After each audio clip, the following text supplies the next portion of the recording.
నేను అమావాస్య నాడు కారు కొన్నా. నా ఫస్ట్ కారు అమావాస్య షోరూమ్ రోజు. నుండి అమావాస్య నాడు కొన్నా. సో, ఇక్కడ నేను అనేది ఏందంటే, చాలా మందికి తెలియని ఒక విషయం చెప్తా. నలుపు దేనికి సంకేతం? చెడు అనుకుంటారు సాధారణంగా. జనరల్‌గా శనికి అనుకుంటారు. ఉమ్, కాదు. నలుపు రాహువుకు సంకేతం. కానీ మనం నలుపును శనికి అంటగట్టి మనం కూర్చున్నాం. మీరు అబ్జర్వ్ చేస్తే ప్రపంచంలోని సెలబ్రిటీలు, ఇండియాలోని సెలబ్రిటీలు అందరూ వేసుకునే బట్టలు నలుపు, వాళ్ళ కార్లన్నీ నలుపు, సీఎంల కార్లు నలుపు, మినిస్టర్ల కార్లు నలుపు. అవును. ఎందుకు అంటే రాహువు.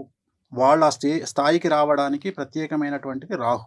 ఉమ్, సో, జనరల్‌గా కొన్ని కార్లు, కొన్ని కంపెనీ కార్లు గానీ, బట్టలు గానీ, మనం జాతకాన్ని విశ్లేషించి ఈ బట్టలు వేసుకుంటే బాగుంటది. కొంతమందికి నలుపు వద్దని చెప్తాం 90% జనాలకు. కొంతమంది నలుపు వేసుకోమని చెప్తాం. ఎవరికైతే రాహు ఉచ్చలో ఉంటాడో వాళ్ళని నలుపు వేసుకోమని చెప్తాం. వాళ్ళు నలుపు వేసుకోగానే వాళ్ళకు విపరీతంగా యోగిస్తది. అంటే జాతకం ప్రకారమే మన జీవితం నడుస్తుంది అంటారు ముందుకి. 100%. అంతేనండి.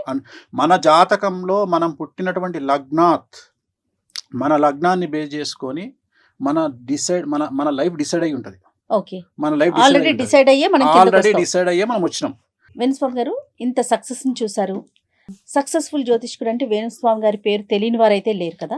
ఎవరికన్నా థ్యాంక్స్ చెప్పాలి ఈ సందర్భంగా అంటే మీరు ఎవరికి చెప్తారు? నా లైఫ్‌లో నా వైఫ్, నా పాప ఇద్దరికి.